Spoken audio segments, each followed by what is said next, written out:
Hello my dear students. I hope आप home science subject को बहुत एंजॉय कर रहे हैं, आपको पूरा समझ में आ रहा है।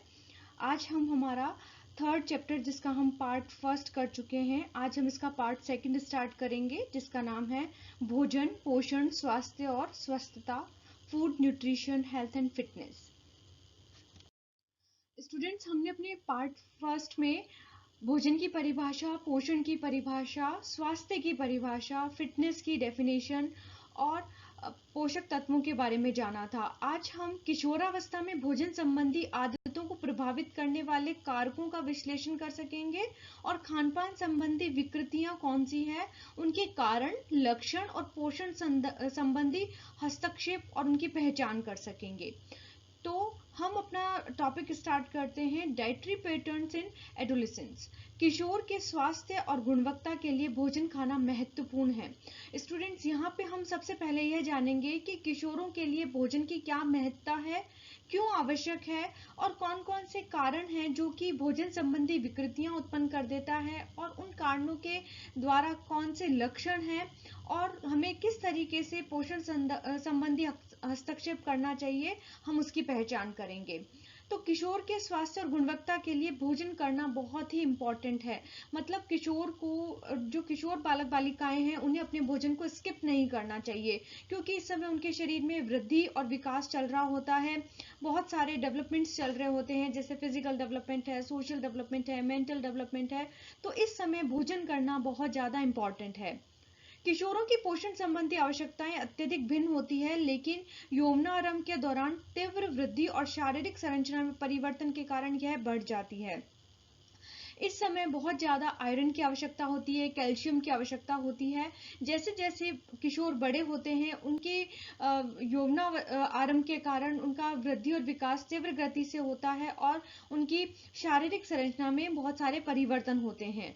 भावनात्मक और शारीरिक स्वास्थ्य सुनिश्चित करने के लिए पर्याप्त पोषण महत्वपूर्ण है, अर्थात कि पोषण बिल्कुल सही होना चाहिए, सारे न्यूट्रिएंट्स होने चाहिए जिससे कि वृद्धि और विकास सुचारू रूप से चल सके और जो किशोर है उनका विकास सही प्रकार से हो सके। खानपान संबंधी अच्छी आदतों से भविष्य में मोटापा, हृदय संबंधी रोग, कैंसर और मधुमेह जैसे रोगों से बचा जा सकता है। अगर किशोर बालक बालिकाएं अपने भोजन को स्किप करेंगे, अपना एक समय का भोजन त्याग देंगे पतला होने के कारण और सामाजिक दबाव के कारण कि नहीं मुझे बहुत सुंदर होना है, मुझे बहुत पतला होना है, मुझे अपने फ्रेंड्स मेरी कोई मजाक ना उड़ाए, इस कारण वो अपना खान पान में बहुत परिवर्तन ले आते हैं, जिसके कारण उनके बहुत सारे रोग होने की संभावना बढ़ जाती है। और अगर सही खान पान होगा तो मोटापा नहीं होगा, हृदय संबंधी रोग से बचा जा सकता है, कैंसर और डायबिटीज जैसे रोगों से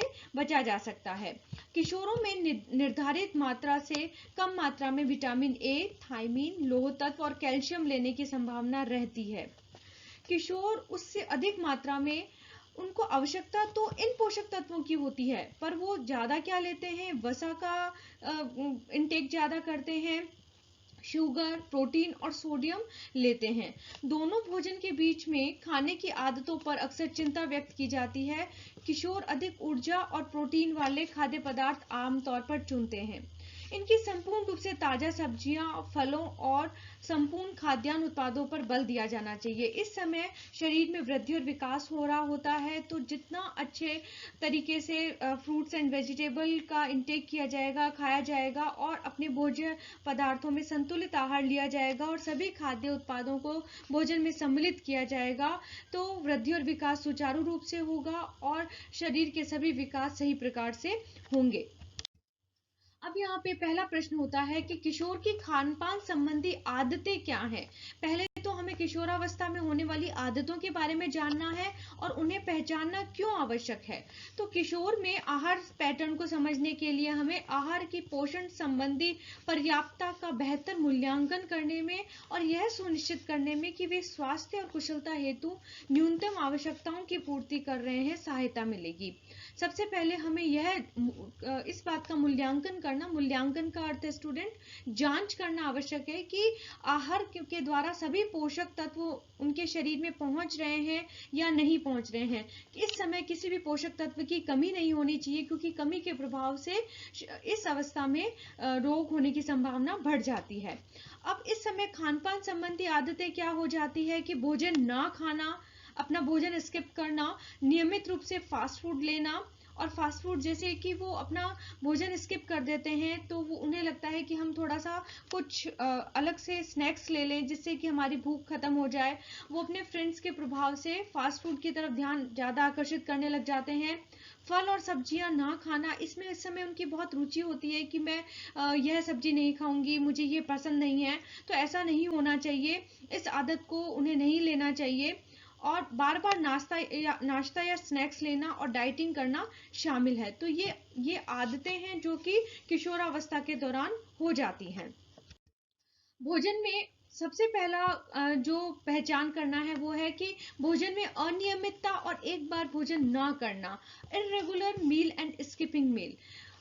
किशोरावस्था आरंभ होने से इसके अंतिम वर्षों तक किशोरावस्था में खाना ना खाने और घर से बाहर खाने की संख्या बढ़ जाती है, क्योंकि इस समय स्टूडेंट्स होते हैं वो स्कूल जा रहे होते हैं, वापसी के दौरान वो अपने फ्रेंड्स के साथ कुछ ना कुछ खा लेते हैं जिससे वो अपना लंच स्किप कर लेते हैं। या कुछ जैसे एक फ्रेंड बोल देती है कि मुझे इस दुकान के गोलगप्पे बहुत पसंद है, तो दूसरी फ्रेंड को भी लगता है कि नहीं मैं खा के तो देखूं। तो फ्रेंड्स का बहुत ज्यादा इफेक्ट रहता है, और इस चक्कर में बाहर ज्यादा रहने के कारण, फ्रेंड सर्कल के साथ रहने के कारण वो अपना घर का भोजन खाना कम पसंद करते हैं और बाहर का भोजन अधिक खाना पसंद करते हैं।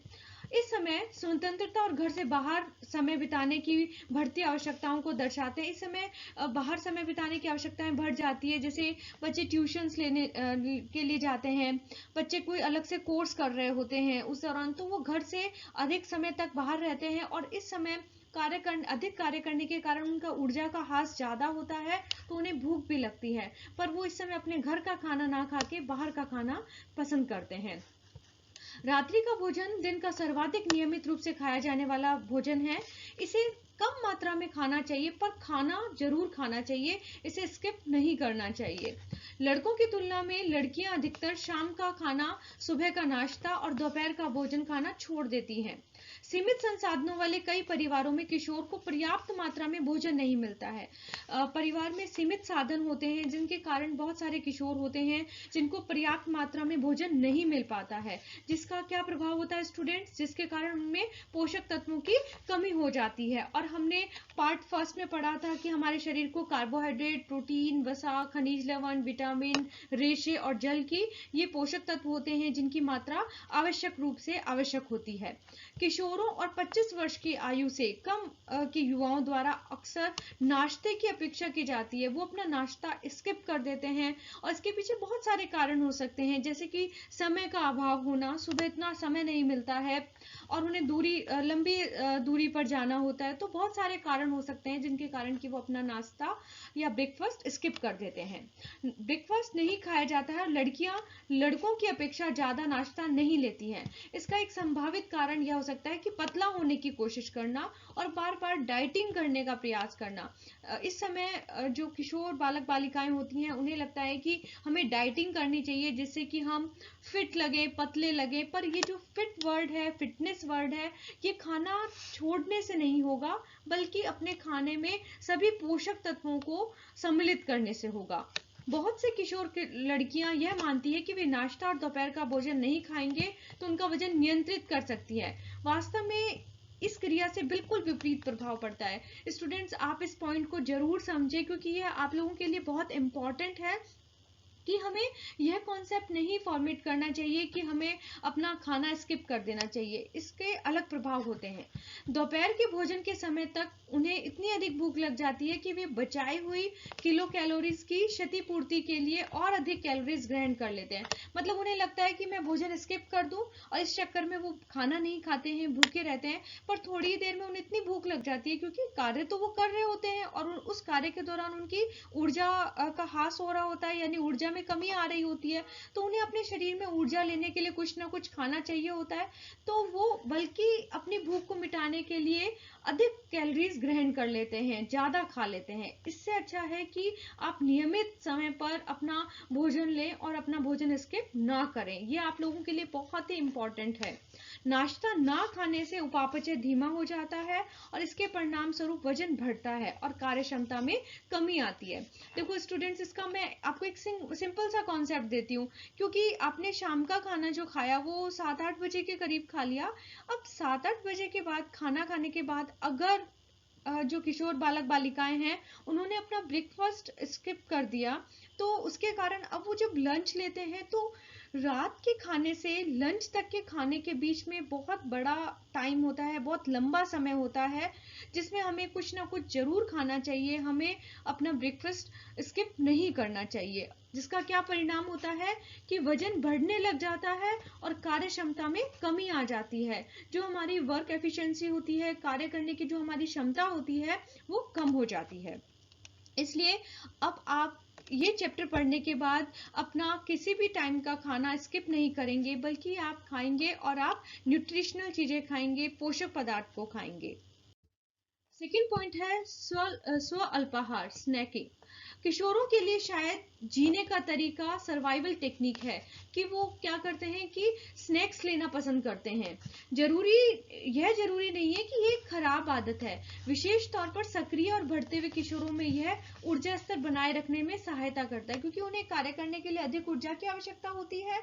उस समय वो फिजिकल वर्क कर रहे होते हैं, मेंटल वर्क कर रहे होते हैं और शरीर में इंटरनली भी वर्क चल रहे होते हैं, तो इस समय अधिक ऊर्जा की आवश्यकता होती है।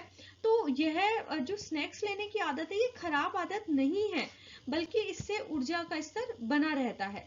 कई किशोर प्रतिदिन दिन में 3 बार नियमित भोजन नहीं कर पाते हैं, क्योंकि उनमें कोई ना कोई भोजन छोड़ देने की प्रवृत्ति होती है। जैसे वो या तो लंच नहीं करते हैं, या रात का डिनर नहीं खाते हैं, या ब्रेकफास्ट नहीं करते हैं। मतलब जो 3 समय का जो आहार है वो नहीं लेते हैं। इसलिए वास्तव में स्नैकिंग अनिवार्य पोषक तत्वों के अंतर ग्रहण को सुनिश्चित रखने के लिए लाभकारी है। फिर भी केवल अल्पाहार के ऊपर जीवित रहना स्वास्थ्य के लिए हानिकारक है, क्योंकि खाली थोड़ा बहुत आहार लेके जो स्नैक्स लिए जाते हैं उनके ऊपर जीवित नहीं रह सकते हैं, क्योंकि हमारे शरीर में पोषक तत्व नहीं पहुंच पाएंगे, और पोषक तत्व नहीं पहुंच पाएंगे तो हम प्रॉपरली कार्य नहीं कर पाएंगे, हमारे शरीर में ऊर्जा की कमी हो जाएगी और हमारा उस कार्य में मन नहीं लगेगा।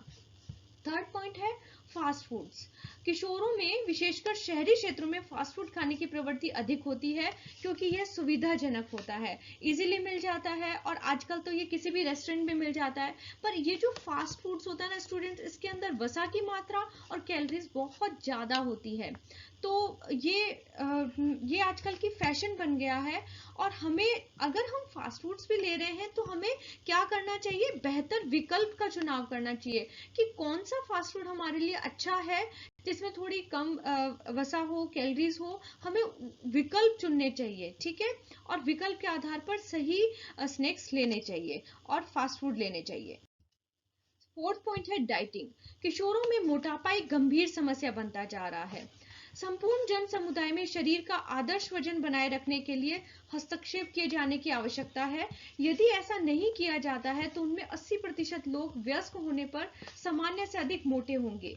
इससे उन्हें डायबिटीज, उच्च रक्तचाप यानी कि शुगर और हाई ब्लड प्रेशर, उच्च कोलेस्ट्रॉल और सोते समय श्वास रोध सहित कई चिकित्सा संबंधी समस्याएं हो सकती है।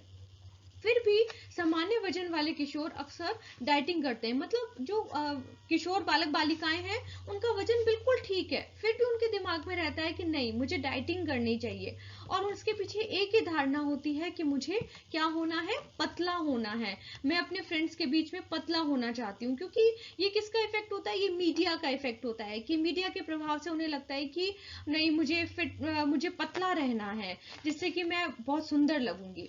मीडिया से लड़कियों को पतला होने, सुंदर शरीर की धारणा और शरीर का वजन कम करने के संबंध में बहुत जानकारी मिलती है, और बहुत सारी अवेयरनेस है मीडिया के थ्रू। आजकल स्टूडेंट्स को और किशोरावस्था के बालक बालिकाओं को बहुत सारी जानकारी प्राप्त होती है, जिसे कि वो अपने दैनिक जिंदगी में अडॉप्ट करते हैं, उसे ग्रहण करते हैं। ऐसे समाज के संदर्भ में जो शारीरिक सुंदरता को अधिक महत्व देता है, जिसके परिणाम स्वरूप वजन कम करने के लिए हानिकारक और अनावश्यक प्रयास किए जाते हैं। अब जो किशोर बालक बालिकाएं होती है ना, उन्हें लगता है कि मुझे पतला होना, उनके दिमाग में एक ही कॉन्सेप्ट होता है कि मुझे पतला होना, और इसके लिए वो क्या करते हैं, अपना वजन कम करते हैं और इसके हानिकारक प्रयास करते हैं वजन कम करने के लिए, जिसका उनके शरीर के ऊपर विपरीत प्रभाव पड़ता है। जब भी डाइटिंग की जानी चाहिए ना स्टूडेंट, तब वो विशेषज्ञों की निगरानी में की जानी चाहिए। वो क्या सजेस्ट करते हैं, कितना खाना खाना चाहिए, कब खाना चाहिए, अगर आप एक पोषक पदार्थ नहीं खा रहे हैं तो वो उसका सब्स्टिट्यूट क्या देते हैं आपको, वो लेना चाहिए। तो जिससे कि किशोरों में खान पान संबंधी विसंगतियां भी शामिल हो जाती है। अगर हम जो डाइटिंग है वो विशेषज्ञों की निगरानी में नहीं करते हैं तो खान पान संबंधी विसंगतियां उत्पन्न हो जाती हैं।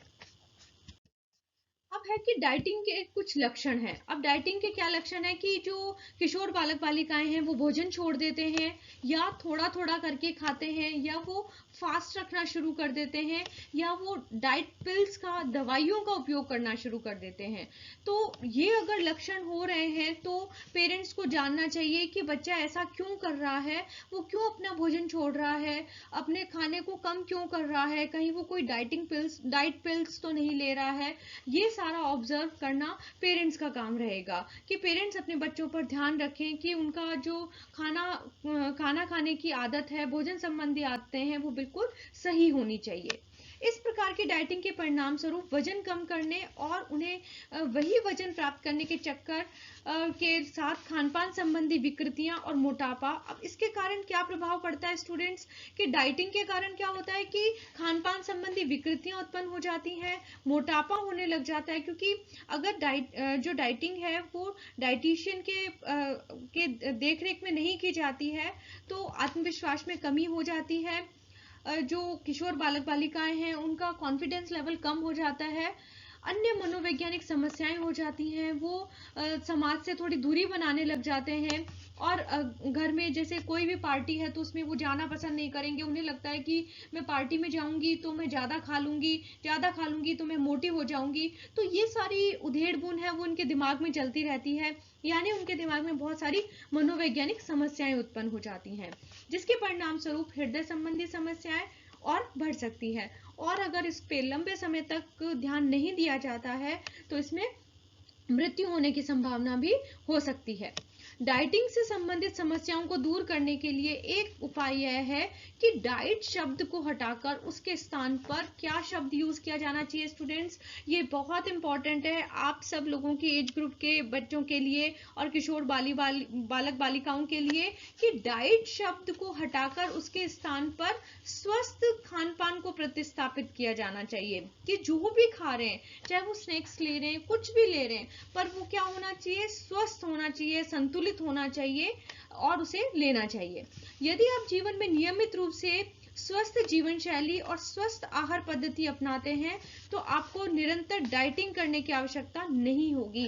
अगर आप लोग अपना योगा कर रहे हैं, एक्सरसाइज कर रहे हैं, ठीक है, और जो स्वस्थ जीवन शैली अपना रहे हैं, आहार संबंधी जो पैटर्न है आप उनको फॉलो कर रहे हैं कि किस प्रकार से खाना खाया जाना चाहिए, किस प्रकार संतुलित आहार को सम्मिलित किया जाना चाहिए, तो हमें डाइटिंग की आवश्यकता ही नहीं पड़ेगी, हम बिल्कुल फिट रहेंगे।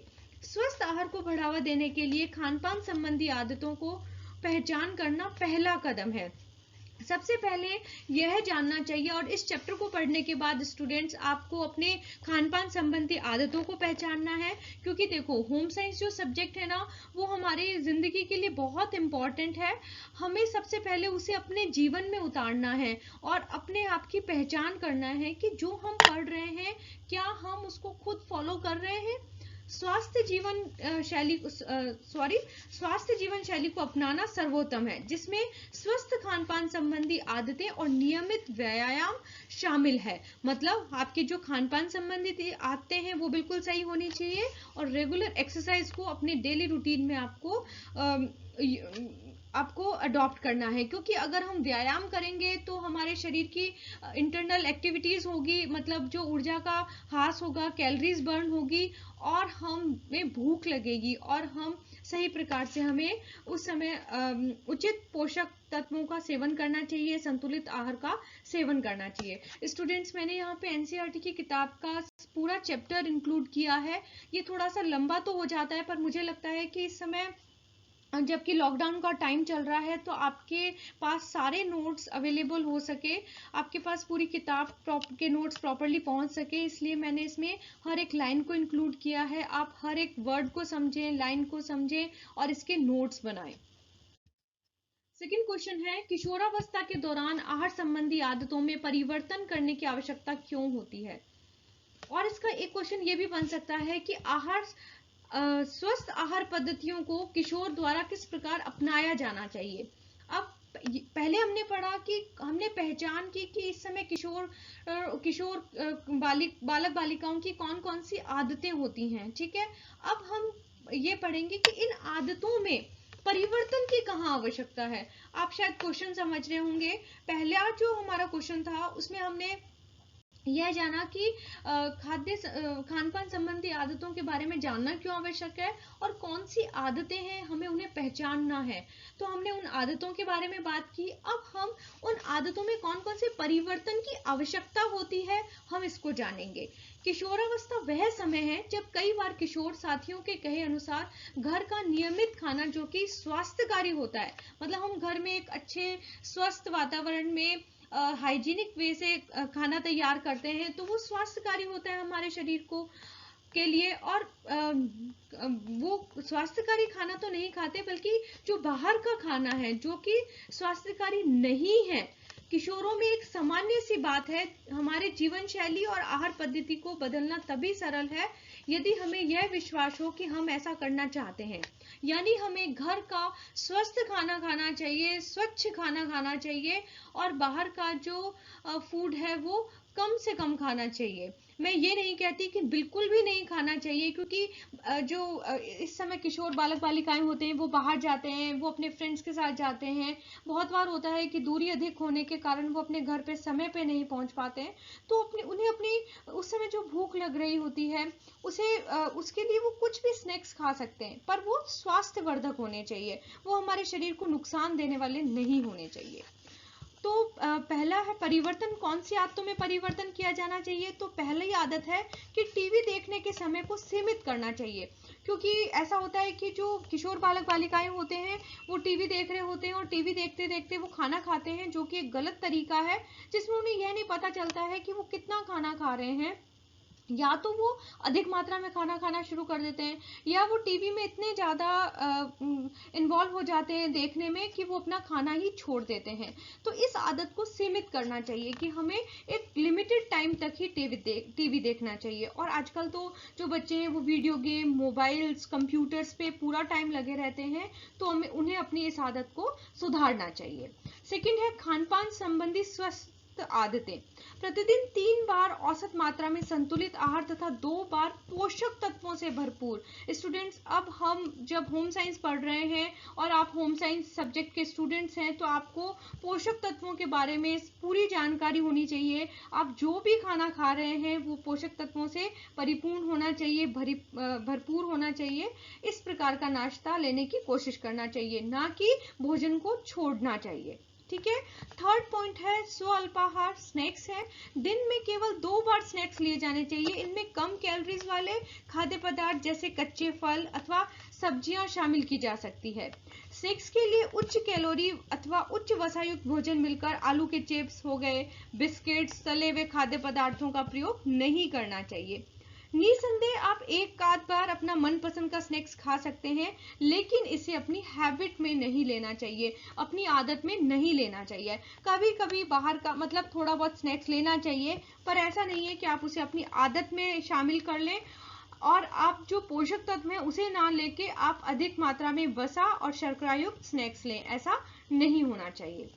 फोर्थ पॉइंट इज पानी पीना। ये बहुत इंपॉर्टेंट है कि हमें प्रत्येक दिन में कम से कम 4 से 6 ग्लास पानी पीना चाहिए। ये एक अच्छी आदत होती है, क्योंकि पानी में कोई कैलोरीज नहीं होती है और यह हमें पानी हमारा जो हम पीते हैं वो हमारे अशुद्धियों को, जो शरीर की अशुद्धियां होती है, इसे बाहर निकालता है और ये हमें पेट भरा रहने का एहसास देता है। सॉफ्ट ड्रिंक और फलों के जूस को बार बार नहीं पीना चाहिए, क्योंकि इसमें अधिक मात्रा में ऊर्जा होती है। फिफ्थ है डाइट जर्नल्स।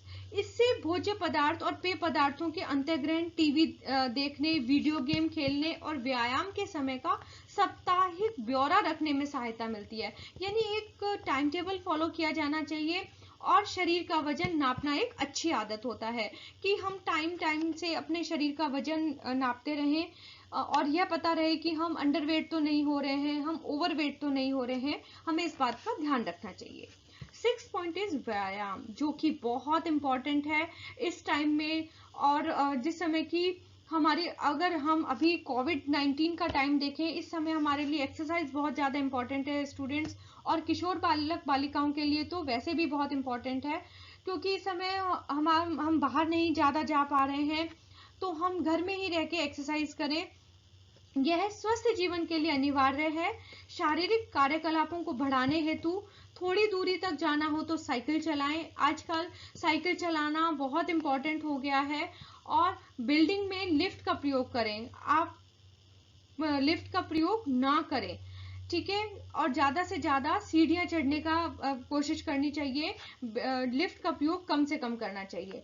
प्रत्येक सप्ताह में 3 से 4 बार 20 से 30 मिनट के लिए नियमित व्यायाम करें, जिसमें जॉगिंग करना शामिल है। इसमें रस्सी कूदना, हॉकी, बास्केटबॉल, वॉलीबॉल, फुटबॉल खेलना सभी आयु वर्ग के लिए उचित होता है।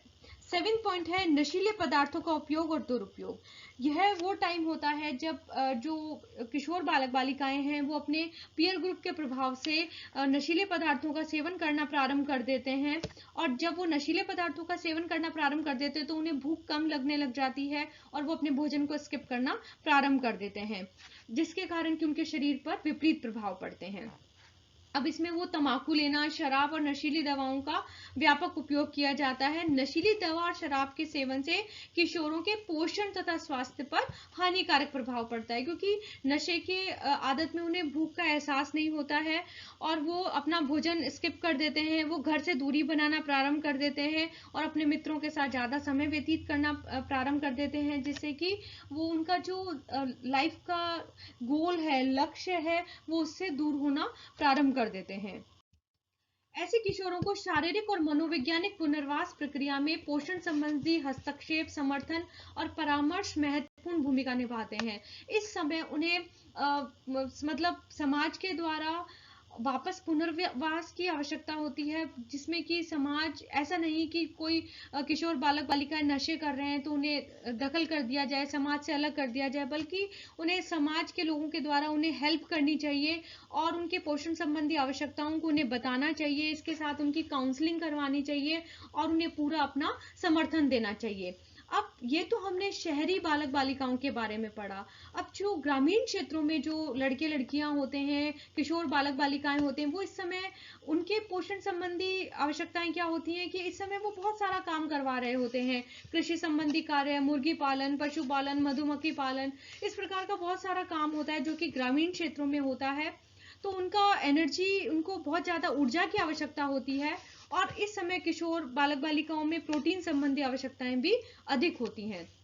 इसलिए ग्रामीण क्षेत्रों के अत्यधिक गरीब समुदाय के किशोरों के कुपोषित होने की संभावनाएं अधिक हो जाती है, क्योंकि वो अपना ज्यादा से ज्यादा समय अपने पेरेंट्स के साथ काम करने में लगाते हैं, तो उनकी ऊर्जा का हास ज्यादा होता है और वो सही समय पर अपना भोजन नहीं कर पाते हैं।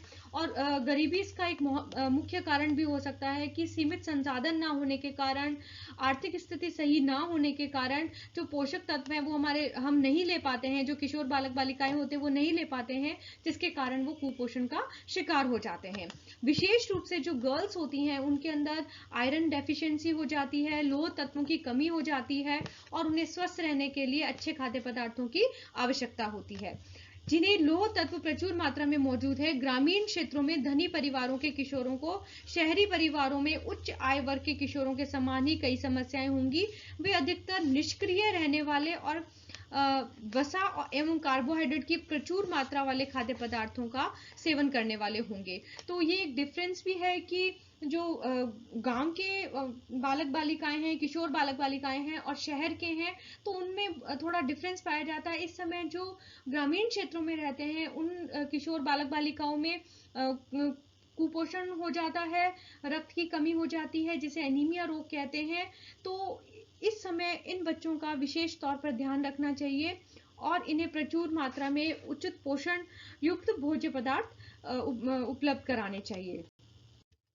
नेक्स्ट है खानपान संबंधी आचरण को प्रभावित करने वाले कारक कौन कौन से हैं।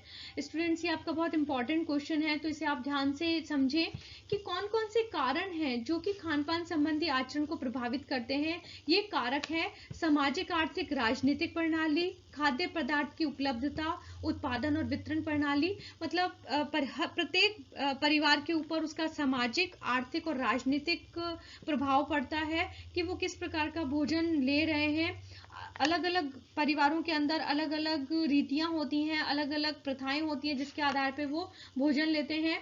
फिर है खाद्य पदार्थों की उपलब्धता, उत्पादन और वितरण प्रणाली कि किन खाद्य पदार्थों का उपलब्धता किस एरिया में कितना ज़्यादा है। कुछ कुछ ऐसे एरिया होते हैं जहाँ पे सभी खाद्य पदार्थ उपलब्ध नहीं हो पाते हैं, तो उस एरिया के जो किशोर बालक बालिकाएं हैं उनके शरीर में पोषण की कमी आ जाएगी। और वितरण प्रणाली मतलब सभी को पोषक तत्व मिलने चाहिए, खाद्य आहार मिलने चाहिए। अब इसके दो कारक हैं, पहला है बाह्य कारक और दूसरा है आंतरिक कारक। बाह्य कारक के अंतर्गत परिवार इकाई और परिवार की विशेषताएं। प्रत्येक परिवार की अपनी एक इम्पोर्टेंस होती है, उसमें अलग जाति के आधार पर, परिवार की संख्या के आधार पर, उनकी रुचि के आधार पर अलग अलग प्रकार से भोजन लिया जाता है। पालन पोषण के तरीके अलग अलग होते हैं। मित्र मंडली का प्रभाव यानी फ्रेंड सर्कल का प्रभाव पड़ता है। सामाजिक और सांस्कृतिक कारक होते हैं।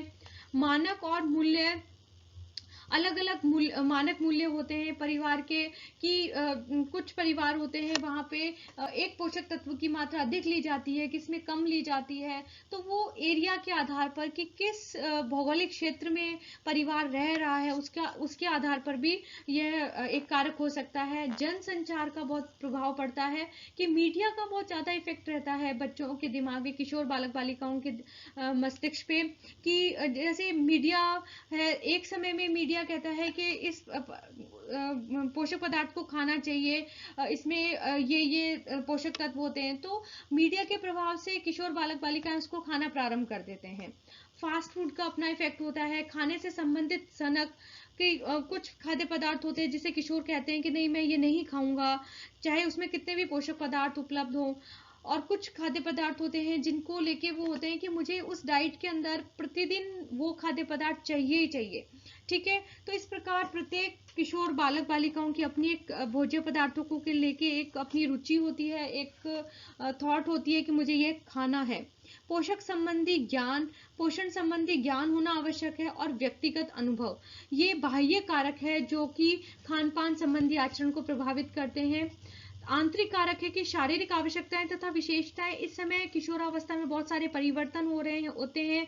सामाजिक परिवर्तन, शारीरिक परिवर्तन जिसमें वृद्धि और विकास हो रहा होता है। मानसिक परिवर्तन हो रहे होते हैं।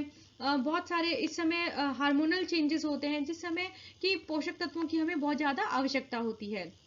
सेकंड है शारीरिक छवि और स्वकल्पना। वो अपनी एक पहचान बनाना चाहते हैं समाज के अंदर, जो कि हम स्वकल्पना को पढ़ चुके हैं पहले सेकंड चैप्टर के अंदर, जिसमें हमने स्वकल्पना की अपनी परिभाषा पढ़ी थी कि सभी किशोर बालक बालिकाएं अपनी एक पहचान बनाना चाहते हैं। इसमें वो चाहते हैं कि हम पतले दिखें सभी और हम सुंदर दिखें, हम अपने फ्रेंड सर्कल के अंदर बिल्कुल अलग दिखें और हमारी तारीफ हो। वो अपनी एक अलग पहचान बनाना चाहते हैं, तो ये उनका एक आंतरिक कारक है। व्यक्तिगत मूल्य और विश्वास, खाने संबंधी प्राथमिकताएं और अर्थ। प्रत्येक भोजन को लेकर अलग अलग प्राथमिकताएं होती हैं, उसके आधार पर भोजन लिया जाता है। मनो सामाजिक विकास और स्वास्थ्य, ये आंतरिक कारक हैं जो कि खान पान संबंधी आचरण को प्रभावित करते हैं। इन दोनों का जो प्रभाव है वो जीवन शैली पर पड़ता है और खान पान संबंधी व्यक्तिगत आचरण पर पड़ता है कि अगर ये दोनों कारकों को किशोर बालक बालिकाएं अपनाते हैं तो उसके कारण उनकी एक जीवन शैली का भी अपना प्रभाव पड़ता है कि लाइफ स्टाइल बिल्कुल चेंज हो चुके हैं आज के संदर्भ में। अब समय का बहुत अभाव है और इन जो किशोरावस्था के बालक बालिकाएं हैं इनको समय का अभाव रहता है।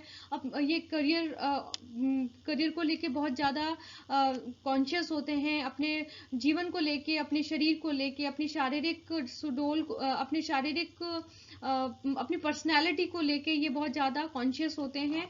तो इन सभी कारकों का उनके खान पान संबंधी आचरण पे अपना प्रभाव पड़ता है। अब हम इसे डिटेल से पढ़ेंगे कि खान-पान संबंधी आचरण को प्रभावित करने वाले कारक कौन-कौन से हैं।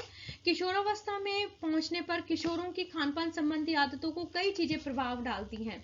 उसमें पहला है स्वतंत्रता, सामाजिक जीवन में बढ़ती भागीदारी और सामान्य तौर पर व्यस्त कार्यक्रम का उनके खान पान पर निश्चित प्रभाव पड़ता है। इस समय खान पान संबंधी आदतों में परिवर्तन आ जाता है। किशोर स्वतंत्र रहना चाहते हैं, उनका एक सामाजिक दायरा बन जाता है जिसमें अपने वो फ्रेंड्स के साथ रहना चाहते हैं और फ्रेंड्स का बहुत ज़्यादा इन्वॉल्वमेंट होता है उनकी लाइफ के अंदर। और इस समय वो इतने ज़्यादा बिजी होते हैं कि उनका जो खान पान है उसके ऊपर बहुत ज़्यादा प्रभाव पड़ता है। सेकेंड पॉइंट है कि अनेक अपने लिए खाना खरीदने और बनाने के लिए सक्षम होने लगते हैं और अक्सर जल्दी जल्दी खाते हैं और घर से बाहर खाते हैं। समय का अभाव होने के कारण तथा उन्हें अपनी एक रुचि उत्पन्न हो जाती है जिसके कारण वो अब सक्षम हो जाते हैं। इस उम्र में वो अपनी पसंद का खाना बनाना चाहते हैं और वो यही खाना पसंद करते हैं। जैसे कि अगर खाने में खिचड़ी बना दी है और किसी को पसंद नहीं है तो वो कहेंगे नहीं, मैं मैगी बना के खाऊंगा, ठीक है, मुझे खिचड़ी नहीं खानी है। तो अब इसके अंदर क्या है कि जो किशोर होगा उसकी अपनी एक रुचि हो गई कि मुझे नहीं खाना है, ठीक है, या कोई भी पर्टिकुलर सब्जी को लेके हो गया कि नहीं मैं आज ये सब्जी नहीं खाऊंगी और उसके लिए मुझे मार्केट से कुछ मंगा के दो या मैं अपनी पसंद का कुछ बना लूंगी।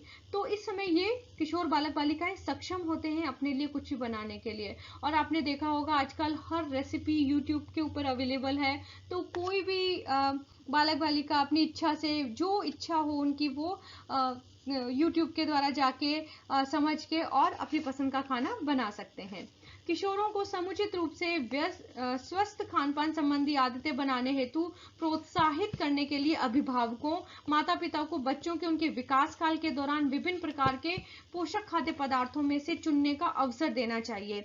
मतलब अब यहाँ पे पेरेंट्स का भी अपना एक रोल है, इस एक कारक है कि उन्हें ये विकास काल चल रहा होता है तो इन्हें पहले से ही स्वस्थ खान पान संबंधी आदतों का बच्चों के अंदर विकास करना चाहिए। अगर बच्चा जैसे पालक की सब्जी नहीं खा रहा है तो उसे पालक के परांठे बना के दे दिए, पनीर और पालक की मिक्स वेजिटेबल बना के दे दी, तो इस तरीके से क्या है कि उनकी रुचि को परिवर्तित किया जा सकता है। वैसे तो खान पान संबंधी आदतों का मूल आधार परिवार है, लेकिन इन पर बाहर का भी कुछ प्रभाव पड़ता है। मतलब परिवार जिस तरीके की आदतों को विकसित करता है उसका एक बहुत प्रभाव पड़ता है। जैसे आज के व्यस्त जीवन में आप देखेंगे कि पेरेंट्स के पास भी टाइम कम होता है, तो बाहर से फूड ऑर्डर करने का एक फैशन चल चुका था। अब उस फैशन के दौरान बच्चों को फिर वही आदत पड़ जाती है कि अच्छा हम आज खाना नहीं बनाएंगे, हम बाहर से खाना ऑर्डर करेंगे। तो इस तरीके से धीरे धीरे उनकी जो घर का खाना है उसकी रुचि थोड़ी सी कम होनी शुरू हो जाती है। किशोरावस्था में मित्रों की संगति का प्रभाव, समर्थन और तनाव हो सकता है। इस समय मित्रों की संगति का प्रभाव भी बहुत ज्यादा पड़ता है और उसको लेके वो तनाव में भी आ जाते हैं। बहुत बार जो फ्रेंड्स होते हैं वो कहते हैं अच्छा आज हम पिज्जा ही खाएंगे, आज हम बर्गर ही खाएंगे। तो कई बार अब पैसे हो ना हो पर वो उस प्रभाव में आ जाते हैं, उस तनाव में आ जाते हैं कि नहीं अगर मैं मेरे फ्रेंड्स के साथ नहीं रहूंगा तो मेरा फ्रेंड सर्कल टूट जाएगा, मेरे दोस्त मेरे से बात नहीं करेंगे। तो यह एक तनाव की स्थिति बन जाती है। विज्ञापनों में दिए गए संदेशों के प्रति किशोर अधिक संवेदनशील होते हैं। टीवी में खाद्य पदार्थों के विज्ञापनों और कार्यक्रम में दर्शाई गई खान पान संबंधी आदतों ने लोगों को बहुत ज्यादा प्रभावित किया है। जैसे कि रेडी टू ईट फूड होता है तो उसके अंदर हम बहुत ज्यादा प्रभावित हो जाते हैं कि बस बना बनाया खाना लाना है और उसे हम घर में थोड़ी ही देर में उसको बना के तैयार कर लेते हैं। तो इस प्रकार टीवी का और मीडिया का बहुत ज्यादा इफेक्ट रहता है, विज्ञापनों का बहुत ज्यादा प्रभाव पड़ता है। अधिकांश विज्ञापन अत्यधिक शर्करा और वसा वाले उत्पादों के लिए होते हैं, अतः किशोरों को इन खाद्य पदार्थों का उपयोग विवेक से करना चाहिए। मतलब ये खाद्य पदार्थ खराब नहीं होते हैं, इनका सेवन करना चाहिए पर अपने हिसाब से करना चाहिए कि उनके शरीर को कितनी आवश्यकता है और किस हिसाब से लिया जाना चाहिए, उसे अपनी आदत में नहीं इंक्लूड करना चाहिए। पर फॉर ए चेंज खा सकते हैं। तैयार भोजन की उपलब्धता भी किशोरों की खान पान संबंधी आदतों को प्रभावित करती है। होम डिलीवरी द्वारा, वेडिंग मशीनों से, सिनेमा हॉल में, मेलों में, खेल कार्यक्रमों में, फास्ट फूड बिक्री केंद्रों पर और किराने की दुकानों पर दिन भर खाना उपलब्ध रहता है। इसलिए किशोर कई बार खाते हैं और ऐसा खाना खाते हैं जो कि स्वास्थ्यवर्धक नहीं होता है। तो इन सभी बातों पर हमें नजर रखनी चाहिए। मतलब पेरेंट्स का एक इम्पॉर्टेंट रोल होता है कि वो इन सब आदतों का ध्यान रखें कि किशोर क्या खाना खा रहे हैं, वो घर में खाना स्किप तो नहीं कर रहे हैं या खाना कम तो नहीं कर रहे हैं। मतलब घर में तो वो थोड़ा सा खाएंगे और बाहर जाके वो अधिक वसा और अधिक शर्करा युक्त खाना ना खाना प्रारंभ कर दे। तो इन सब प्रवृत्तियों के ऊपर नजर रखना आवश्यक है और ये सभी कारक हैं जो कि किशोरावस्था में प्रभाव डालते हैं। किशोरावस्था में होने वाली खान पान संबंधी विकृतियों का वर्णन कीजिए। स्टूडेंट्स, ये बहुत इंपॉर्टेंट क्वेश्चन है कि कौन कौन सी विकृतियां हैं जो कि इस समय खान पान के कारण आती है। तो इसमें दो इम्पॉर्टेंट है जिसके बारे में हम डिटेल से पढ़ेंगे कि वो दो कौन सी विकृतियां हैं जो कि किशोरावस्था के दौरान विशेष प्रभाव डालती हैं। तो हम पढ़ते हैं इसको। किशोरावस्था में शारीरिक विकास और शरीर की छवि के निर्माण का भी विकास हो रहा होता है। ये स्टूडेंट्स मैंने पहले आगे भी एक्सप्लेन किया है कि इस समय शारीरिक वृद्धि और विकास हो रहा होता है और शरीर की छवि का निर्माण हो रहा होता है। ठीक है, हम एक अपना पर्सनैलिटी, अपना अपनी स्वयं की पहचान बना रहे होते हैं। इस समय खान पान संबंधी विकृतियों पर विशेष ध्यान दिया जाना चाहिए। यह परिवर्तन आत्मविश्वास संबंधी समस्याएं बढ़ा देता है। अगर किशोरों को लगता है कि मैं बहुत मोटी हो रही हूँ या मैं बहुत ज्यादा ही पतली हो रही हूँ, तो दोनों ही कंडीशन में उनका जो आत्मविश्वास है उसमें कमी आएगी, उनकी कार्य क्षमता में कमी आएगी, वो समाज में इन्वॉल्वमेंट कम हो जाएगा, समाज में अपना भागीदारी नहीं दे पाएंगे, तो उनका आत्मविश्वास कम हो जाएगा। अब इसमें सबसे पहला और जो विकृति है, खान पान संबंधी विकृति है, वो है एनोरेक्सिया नर्वोसा। यह खान पान संबंधी विकृति है जो शारीरिक छवि को बिगाड़ने से जुड़ी है और सामान्यतः यह किशोरों में ही दिखाई देती है। अब इस रोग में क्या होता है, इस उम्र में यानी कि किशोरावस्था में जो किशोर बालक बालिकाएं होते हैं वे अपनी पहचान के संकट से जूझ रहे होते हैं। उन्हें समाज में, अपने दोस्तों में, अपने स्कूल कॉलेज में अपनी एक पहचान बनानी होती है कि मैं बहुत सुंदर हूँ, मेरी पर्सनैलिटी बिल्कुल अलग है, मैं बहुत पतली हूँ। तो इस छवि को बनाने के लिए वो शारीरिक छवि संबंधी समस्याओं के प्रति सर्वाधिक संवेदनशील हो जाते हैं। खान पान संबंधी अनियंत्रित आदतें किशोरों को सामान्य व्यक्ति के शरीर की छवि को ग्रहण करने में बाधा उत्पन्न करती है। अब इस समय क्या होता है कि उन्हें यूं लगता है कि मैं ज्यादा खाऊंगी या मैं तीनों समय का खाना खाऊंगी तो मैं मोटी हो जाऊंगी, मैं क्या खाऊं क्या नहीं खाऊं। किशोर इस उधेड़बुन में रहते हैं। आप पिक्चर में भी देख रहे होंगे कि एक टेंशन में रहते हैं कि मुझे क्या खाना चाहिए। मन तो उनका होता है कि मैं अलग अलग प्रकार की चीजें खाऊं, पर इस एनोरेक्सिया नर्वोसा के कारण उन्हें यूं लगता है नहीं, मुझे नहीं खाना चाहिए, मेरा वेट इंक्रीज हो जाएगा, मैं अपनी पार्टीज कैसे जाऊंगी, मैं फ्रेंड्स के बीच में कैसे जाऊंगी। तो ये बहुत बड़ी टेंशन होती है और इस तनाव के कारण वो धीरे धीरे एक बीमारी से ग्रसित हो जाते हैं जिसका नाम है एनोरेक्सिया नर्वोसा। यह भोजन व खान पान संबंधी मानसिक रोग है। स्टूडेंट्स, आप इस लाइन को अच्छे से याद कर लें कि यह कोई बीमारी नहीं है, ये खुद के द्वारा क्रिएट की गई बीमारी है, जिसे हम क्या कहते हैं कि यह एक मानसिक रोग है। खुद के द्वारा क्रिएट की गई का क्या मतलब है कि हम खुद ही सोचना शुरू कर देते हैं, मैं बहुत मोटी लग रही हूँ, मैं बहुत पतली लग रही हूँ, मैं समाज में अच्छी नहीं लग रही हूँ, लोग मेरी मजाक उड़ा रहे हैं, जबकि ऐसा कुछ भी नहीं होता है।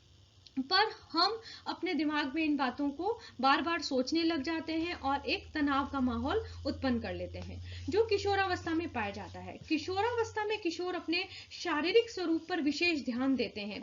किशोरियां जहां अपनी शारीरिक बनावट से आकर्षण के प्रति सजग होती है। अपने आकर्षण के प्रति सजग तो होती है ना कि भाई मुझे पतला रहना है, हर ड्रेस मुझे मेरे पे फिट आनी चाहिए, मैं बहुत स्मार्ट लगनी चाहिए हूँ, बिल्कुल वो अपनी एक छवि है वो मॉडल की तरह देखना प्रारंभ कर देते हैं। वही किशोर भी अपने शरीर को सुडौल और स्वास्थ्य के प्रति अधिक ध्यान देते हैं। तो इस समय स्वास्थ्य के प्रति अधिक ध्यान देने की आवश्यकता होती है, पर अपने खान पान संबंधी विकृतियों के कारण ये एक मानसिक रोग से ग्रसित हो जाते हैं और जिसका नाम है एनोरेक्सिया नर्वोसा। अब इसके प्रभाव के कारण शारीरिक प्रभाव क्या क्या होता है कि शरीर भार में तेजी से कमी आती है, ठीक है। उसके कारण शारीरिक स्वरूप बहुत ही पतला प्रतीत होता है। किशोरियों में मासिक धर्म में अनियमितता होना प्रारंभ हो जाता है, क्योंकि खाना छोड़ देंगे, पोषक तत्वों की कमी आ जाएगी और शरीर में बहुत सारी प्रॉब्लम शुरू हो जाएगी। शरीर के फूलने का एहसास और कब्ज की शिकायत रहती है।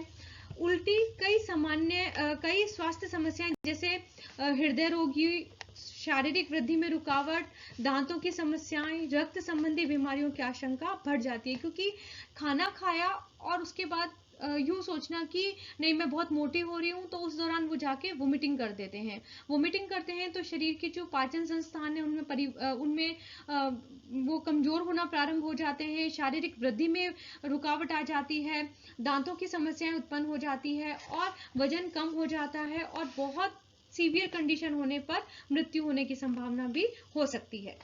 एनोरेक्सिया नर्वोसा का व्यवहार पर क्या प्रभाव पड़ता है? ये तो हमारे शरीर पर होने वाला प्रभाव है। अब व्यवहार पर क्या प्रभाव पड़ता है कि हम बहुत भोजन कम खाते हैं और कई भोज्य पदार्थ बिल्कुल नहीं खाते हैं, जो समझते हैं कि उनसे नुकसान पहुंचेगा। मतलब उन्हें यूं लगता है कि वो हर चीज सोच सोच के खाना प्रारंभ कर देते हैं कि अगर मैं जैसे परांठा खा रही हूँ तो मेरी कितनी कैलोरीज बढ़ जाएगी, मैं अगर सब्जी ले रही हूँ तो मेरी कितनी कैलोरीज बढ़ जाएगी। तो इस चक्कर में वो खाना बिल्कुल कम कर देते हैं। भोजन के ऊर्जा मूल्य पर वसा की मात्रा के बारे में ज्यादा जानना चाहते हैं। सामाजिक समारोह में जाने से बचते हैं। उन्हें लगता है कि अगर मैं सामाजिक समारोह में जाऊंगी तो मैं अपनी पसंद का खाना दिखेगा और वो मुझे खाना पड़ेगा। इस बातों को सोच के वो समाज से कटना प्रारंभ हो जाते हैं और अपने आप को अकेला रखना प्रारंभ कर देते हैं। वजन कम करने के प्रयास जैसे भोजन के बाद गर्म पानी पीना या अधिक व्यायाम करना प्रारंभ कर देते हैं, जिससे कि उनके शरीर पर कुप्रभाव होना शुरू हो जाता है। तो स्टूडेंट्स, ये बहुत इंपॉर्टेंट है, आप इसे ध्यान से पढ़ना। ये एग्जाम में जरूर पूछा जाता है कि भोजन संबंधी विकार कौन सी है या विकृतियां कौन सी है। तो अभी हमने एक विकृति के बारे में जाना है जिसका नाम है एनोरेक्सिया नर्वोसा, और दूसरा अब हम आगे पढ़ेंगे जिसका नाम है बुलिमिया। दूसरा है बुलिमिया, एक प्रकार की खानपान संबंधी विकृति है। ये दोनों ही खानपान संबंधी विकृति है। बुलिमिया अक्सर किशोरावस्था के अंतिम भाग में अथवा वयस्क अवस्था के आरंभ में वजन कम करने की असफल प्रयासों हेतु किए गए विभिन्न प्रकार के आहारों से शुरू होता है।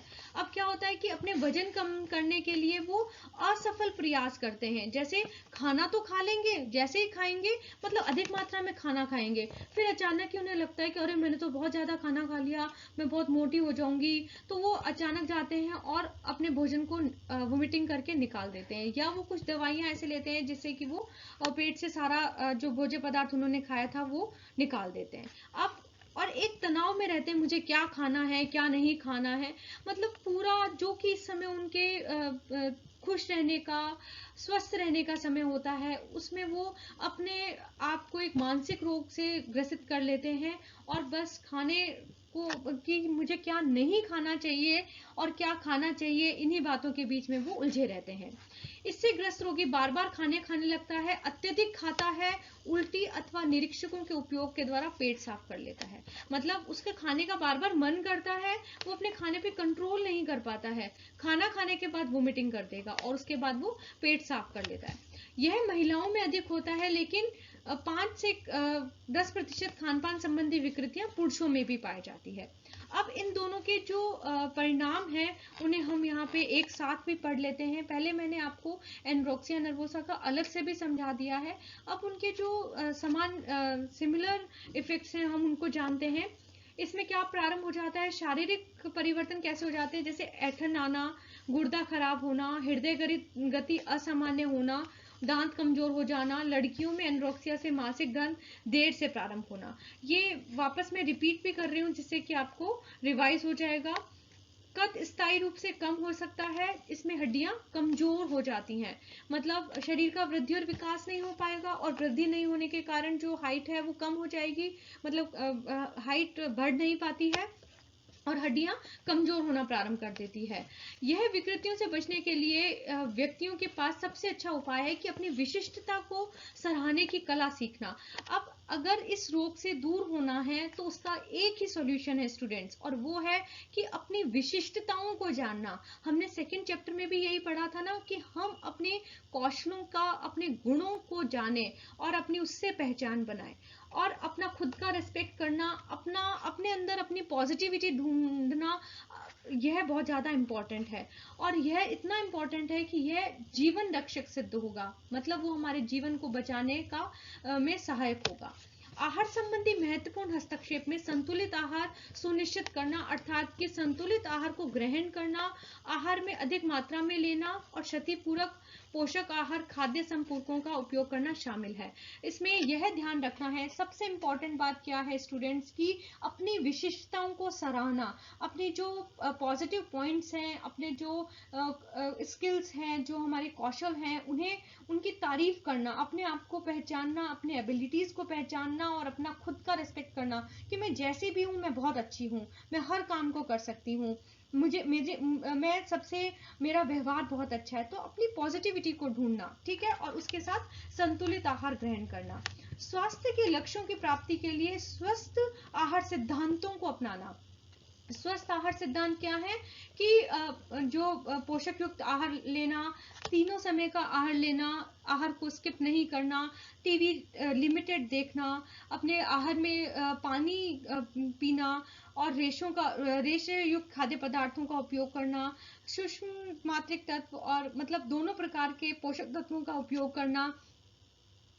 इस प्रकार ये सभी आहार संबंधी सिद्धांत हैं जिनका हमें ध्यान रखना है, और इसके लिए अपने भावी जीवन की नींव, ये जो सिद्धांत हैं यह सीखने से स्वस्थ वर्तमान और भावी जीवन की नींव रखने में सहायता मिल सकती है। स्वास्थ्य युवाओं की मुख्य संपत्ति है, क्योंकि अगर हमारे देश में स्वस्थ युवाओं का निर्माण होगा तो हमारा देश तरक्की करेगा, हमारे देश का विकास होगा। तो स्टूडेंट्स, अब आप यह चैप्टर पढ़ने के बाद अपने खाने को स्किप नहीं करेंगे, आप पोषक संतुलित आहार लेंगे, अच्छा खाना लेंगे, और अपने भोजन में मैं ये नहीं कहती कि स्नैक्स को यूज नहीं करना, आप अपने चेंज के लिए अपनी रुचि के अनुसार स्नैक्स भी ले सकते हैं, पर हमें स्नैक्स भी ऐसा लेना है जिसमें सभी पोषक तत्व उपस्थित हों।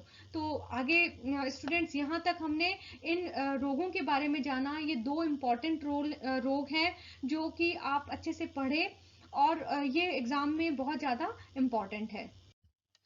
अब है स्टूडेंट्स की इसमें कुछ महत्वपूर्ण शब्द हैं और उनके अर्थ हैं जिन्हें हम एक बार पढ़ लेते हैं। इसमें से बहुत कुछ मैं एक्सप्लेन पहले भी कर चुकी हूँ पार्ट 1 में, पर अब हम यहाँ पे दोबारा इसको रिवाइज भी कर लेंगे। पहला है सक्रियता का स्तर। व्यक्ति की सक्रियता का स्तर अर्थात तो वह कम चलने वाला या हल्का, संतुलित या अधिक भारी है। यह व्यक्ति के व्यवसाय से गहरे स्तर पर जुड़ा है, मतलब कि शरीर सक्रियता का स्तर कैसा है, यह किस आधार पर जुड़ा होता है कि हम किस प्रकार का व्यवसाय कर रहे हैं। हम कम कार्य क्षमता वाला काम कर रहे हैं, हम मध्य कार्य क्षमता वाला काम कर रहे हैं, या अधिक कार्य क्षमता वाला काम कर रहे हैं। तो हम जिस प्रकार का व्यवसाय करते हैं हमें उसी प्रकार से अपना भोजन ग्रहण करना चाहिए।